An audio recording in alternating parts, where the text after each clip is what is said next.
Sad news now. The death toll in the Soweto Tavern shooting has risen to 16. One victim has died in hospital today. The police on the hunt for 5 suspects, believed to be from Nongoma in KwaZulu-Natal, have now obtained video footage of the attack that took place in the early hours of Sunday morning in Nomzamo in Soweto. Gunmen stormed into the tavern, opening fire with AK-47s. Meanwhile, in a second shooting in Pietermaritzburg, families of the deceased at a Sweetwater's Tavern in Pietermaritzburg are demanding justice. 4 people were killed in that shooting. 8 others are in hospital. And we know, of course, in another shooting in Katlehong this past weekend, 2 people died. All right, so we've got our reporters Moloko Moloto and Mangoba Mtkunu tracking developments in those cases, and we speak to them now. Moloko, good evening. You are at a gathering. Just tell us a little bit more about what is happening behind you and the developments today.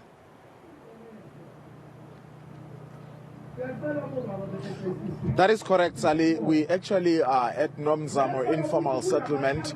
This is where the people who were at a tavern were killed. As you correctly said, today we actually got an update that the death toll has risen to 16. A 22-year-old man succumbed to his injuries in hospital. But what is happening behind me, and perhaps I should just step out of the shot, you possibly see the congregants. This is a church service that is underway. The pastor there is on the podium preaching. Of course, earlier there was also another church service that was held in a community hall where the MEC of Community Safety here in Gauteng, Faith Mazibuko, announced that the police have managed to obtain a video footage which is showing the suspects who apparently killed these people here. And of course, she was not really willing to go into details except to say she is confident that it will lead to the arrest of those gunmen. If we have the video, maybe let's just play that bite. Here in Nomzamo, they've also been able to get some footages somewhere. Not everyone goes to sleep. Even if you try and do something, there might be an eye somewhere that is looking at you. And the one in Katlehong also, the district commissioner there is working flat out, and the police are working flat out also, because they actually they even robbed the patrons. Unlike here, they did not rob anyone. They just came in and massacred people. Moloko, talk to us about the police presence. Last night, you showed us the JMPD arriving to do searches of cars in the area. The Amaberete, that tactical unit, are they present in the area now? Well, indeed, the minister, Becky Cele, promised that the Amaberet, formerly known as the Tactical Response Team Unit, would be in this area because their mandate really is to deal with violent crimes and dangerous criminals. But we did not see them yesterday, Sally, and early this morning we were here. We started in this area. We couldn't see them. We proceeded to the police station in Orlando, where after an hour or so, at around 8 o'clock in the morning, we saw just a minibus that was carrying 4 to 5 TRT of officers. But ever since then, we really never saw many of them, and we've been here the whole day, driving around. Surely in Nomzamo, there are no TRT officers here. All right, so well, certainly we do have reporters in the area, so we are going to be continuing to monitor that. But let's now bring in Mangoba Mtkunu, who is in Sweetwater in Pietermaritzburg. Of course, that is where the 4 people were killed in a tavern there. Mangoba, what is the latest that you can tell us? We know 2 suspects were arrested yesterday. Well, certainly, Sally, what we do know at this time, and this is according to what police have told us so far, is that these 2 suspects were arrested just hours after that particular incident had happened. We understand that one of the security companies had trailed this vehicle, and that's where they then made the arrest of those 2 individuals. And the police saying that these are individuals that come from this community, they stay in this community, but as to who they are and really where they, in terms of what it is that they had done on that particular day. That is still unclear at this particular point, Sally. But we do understand that the owner of the tavern had been today meeting with some of the men in the community, with some of the leaders in the communities, to try and perhaps go and visit some of the families of the deceased, to try and extend an olive leaf to those families, and also to just pass his condolences to these families, to try and also speak to them about what happened at his establishment. In fact, those gentlemen are still there.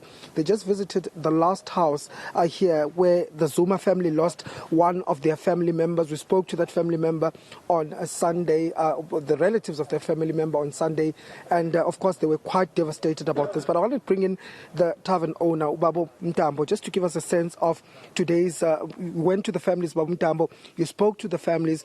How did they receive you? Siyile kuma families sihamba nethimba nabaphathi bendawo nenduna bafike besiyela khona ukuthi siyokhalisana nabo safike sakhalisana nabo sibaduduza sihambe yomine imndeni le njengamanje khona sifika ke sesiphuma emzini wokugcina wakaZuma besuhambele bonke bakujabulelile besikwenzile ngoba besizokhalisana nabo besizoduduza bahambisane nathi impela bakubonga konke esikwenzile nalo lonke ithimba besihamba nalo nabo bathokozile ngesikwenzile ngoba besikhalisana nemndeni eyenzekile. Baba khona bathi ke kumele wena njengomnikazi weTavern uthathe irresponsibility ethile. Are you going to take any responsibility for any of these things that happened? Mhlambe nani ama responsibilities bekuthiwa ngibathathe ukuthi ke kungena abantu ne-security bengekho right? Nginayo i-security la kodwa abantu abangenile abangena ngemoto konke lokho kwenzeke ngokusheshsha futhi bebe nenhloso yokuthi bazodubula. I-security enginayo ikhona kodwa ke mhlambe engingakwenza ukuhamba kwesikhathi sekungawukuthi ke i-security engingayi-organizer kube i-security amile ngoba enginabo aba-amile. And baba ke mabethi ke kube ne-negligent ebekhona sizwile ukukhuluma la u-provincial commissioner wamaphoyisa uthi akunjalo baba?